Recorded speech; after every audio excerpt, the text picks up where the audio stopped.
Dr. Wood, author of the book Miracles in Minutes, and today's video is living authentically.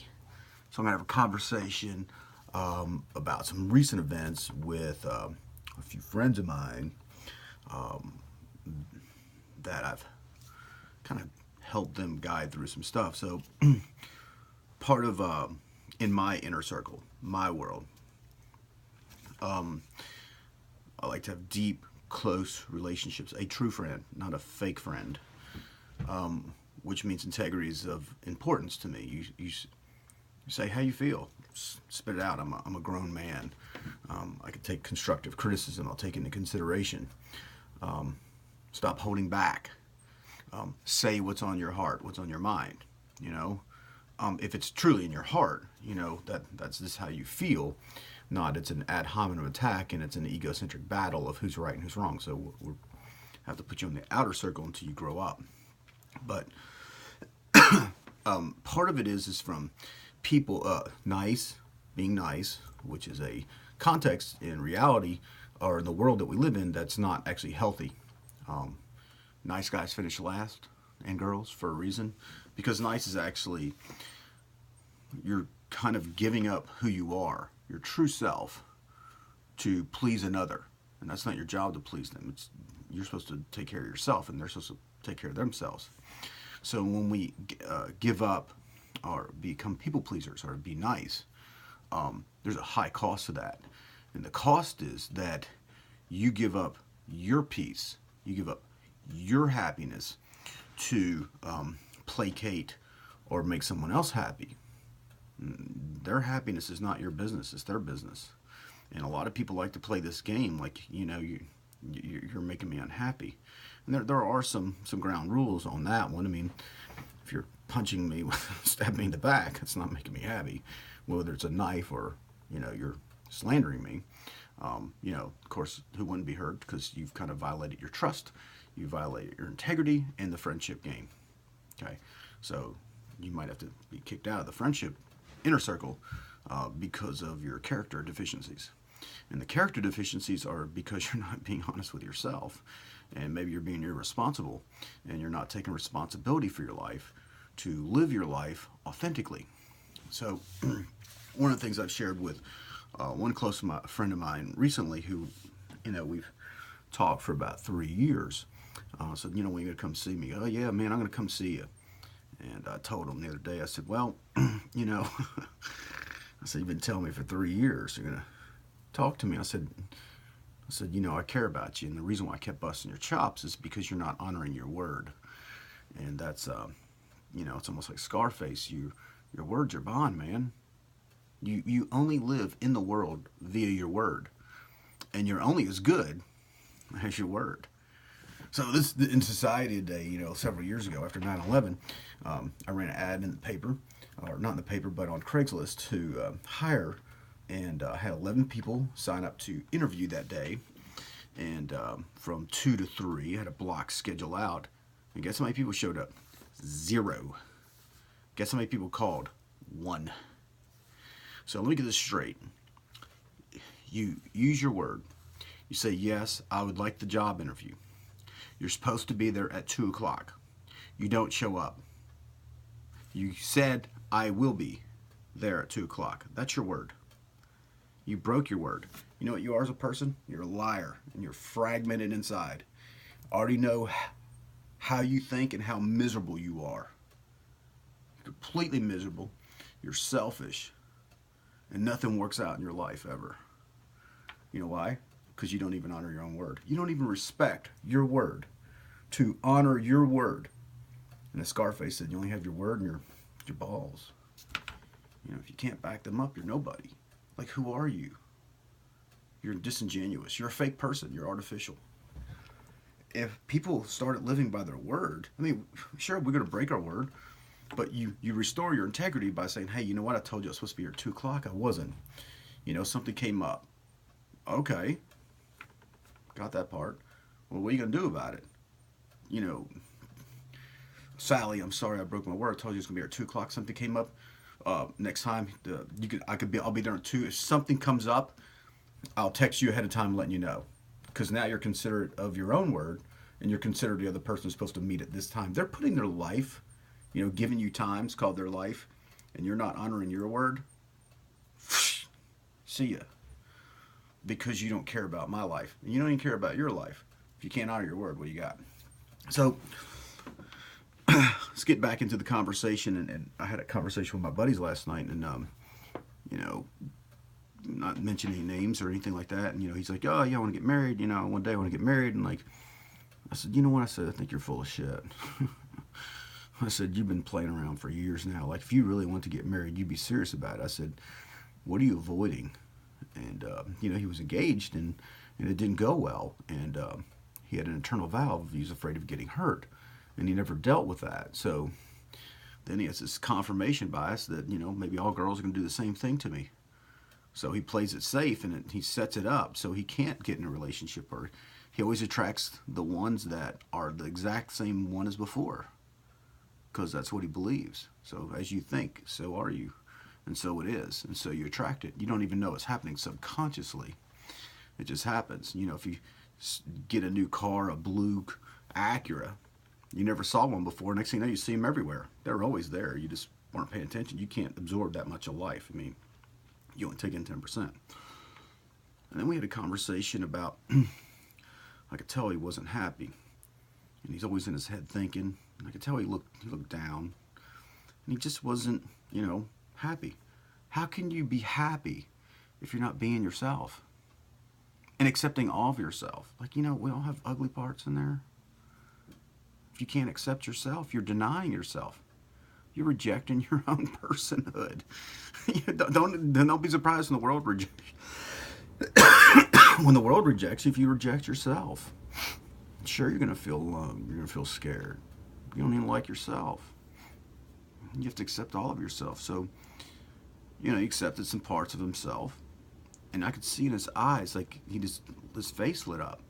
I could feel like this energy coming from his heart. He just felt lighter. He felt better about himself because he stopped ignoring a part of himself. And then, we all love our parents, and he particularly, cares a lot about his father's opinion. And so now he's trying to please his father and live the life his father wants him to live. He's holding back himself, who he is, so he makes his dad happy or makes his dad feel good or whatever. I was like, what's that costing you, man? So it's not his life anyway. It's your life. He doesn't know who you are. He doesn't know the plan that's in your heart. That's kind of bullshit. Only you do. And the problem is, the reason why you're having so many problems right now, why you're so lost and going around and just kind of, going through life right now, is because you're denying yourself. All because you're afraid of, hurting your dad's feelings. It's okay if you can still love your father, but, what do you want to do, man? Do you want to live your life or the life your dad wants you to live? Or your mom wants you to live, or your school teacher wants you to live? It's so funny, I let him sit with it for a minute, let him think about it, and he had a conversation with himself, and boom. He's like, man, I feel so much lighter. I just feel really good. I feel really happy. So that's right. When you're authentic, you're being yourself. Not trying to please other people. Not trying to be nice. I'm not saying being an asshole. But you can be kind. Kind allows you to disagree with somebody else. But nice usually says you have to be agreeable to anything and everything. That's not the way it is. We can have differences of opinion. So he woke up this morning, and I texted him. I was like, how you feel today? He goes, I feel great. I feel fantastic. And the same thing happened for another buddy of mine who was afraid of himself. He was denying himself.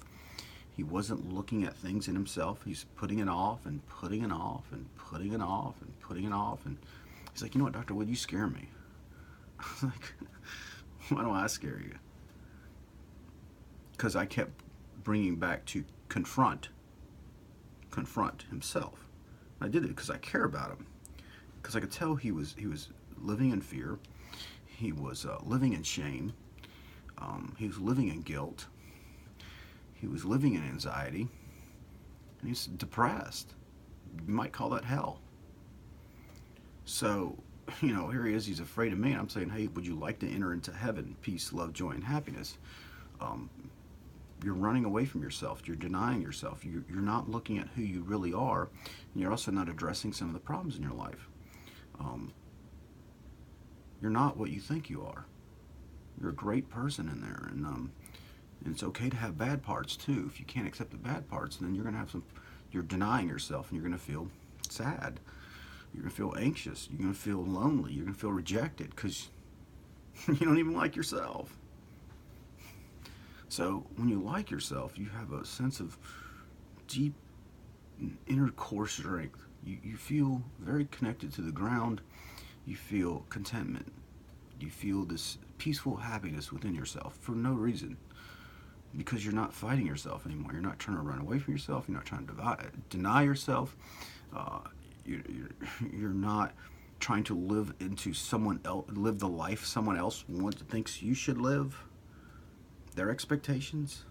What? Who are they? They need to be living their life. It doesn't mean that they don't love you. It's just how they're trying to show you love is they're out of bounds. You know, they're in your business. They're in your world, not in a necessarily healthy way. They call it love, but true love is I love and support your highest good, your best self, whatever that is. And only you know your best self. I don't know. I mean, I can listen to it. I listen into my daughters of, you know, like this, that, and like that. Okay, it sounds like that sounds like something I'd like to support for you, because it sounds like that's who you are, and I think that would be a great addition and make you a better person, or you're part of your, bring out some of your best self. I'll love you and I'll support you in that. Do we need time, money, or whatever? You know, how can I support you there? So that's what a great parent does, a great lover does, a great friend does, is you support your best friend's best self. But to do that, you don't even know what that is. You can't do that for another until you do it for yourself. You know, you have to love every part of yourself, even the bad parts. Love is it's unconditional. You just accept yourself, and you forgive yourself. And when you do that, then you forgive. Like, I could read his face, my buddy's face, and I could tell, like, you know, it's okay to forgive yourself there for thinking that way. It's okay. We all make mistakes. Now you know what you shouldn't do, so now you know how to live rightly, or what's right for you. And you know, the one guy I work with, he texted me the next day. He's like, "Dr. Wood, I feel amazing. I feel like a king, man." I said, "Oh, yeah, you accept yourself, man. You love it. You're loving yourself versus, you know, hating on yourself, like not being kind to yourself." And my other buddy, he, you know, his eyes just got really big and like a child again, like so bright and shiny. Like, I could feel him smiling from his inside out when he accepted his own soul, his own personhood, and stopped trying to please his mom and stopped trying to please his dad and live up to everybody's expectations and just being nice. And I've caught him out a couple times where he's done things for friends that he didn't really want to do. He didn't say no. Dude, no's an answer. I mean, you're trying to please your friend. If that person is using that, if you don't do this for me, they're not really loving you unconditionally. They're conditionally loving you. They're not really your friend right now. Maybe they don't even know how to be your friend because they don't even know how to unconditionally love themselves. Doesn't mean they're a bad person. Maybe they are, but maybe they just don't know how to unconditionally love themselves. So when you start to live authentically, you will come alive inside. You will feel a deep sense of peace within yourself. You'll feel a sense of joy. You'll sense a sense of passion. You're living authentically. Why would you not be passionate about that? I'm being me, whoever that is. And I don't care about your opinion, because your opinion on my life doesn't really matter. Like, you have enough responsibility just trying to live your life. How you doing over there in your world before you come over in my world? That doesn't mean you can't help your friends, but I suggest, you know, the more time you spend like just loving yourself, accepting yourself, and living the life that you were designed to live. Only you know what's in your heart. And when you do that, you will come alive. You'll be excited about living. You'll have the sense of happiness. You'll have a sense of purpose and direction, because now you're being yourself. And your life starts to take off, and you feel your wings in the back, like you start to fly. You feel light. So it's Dr. Wood on living authentically. It is a great thing, and if you want to come alive, Be yourself. Thanks a lot.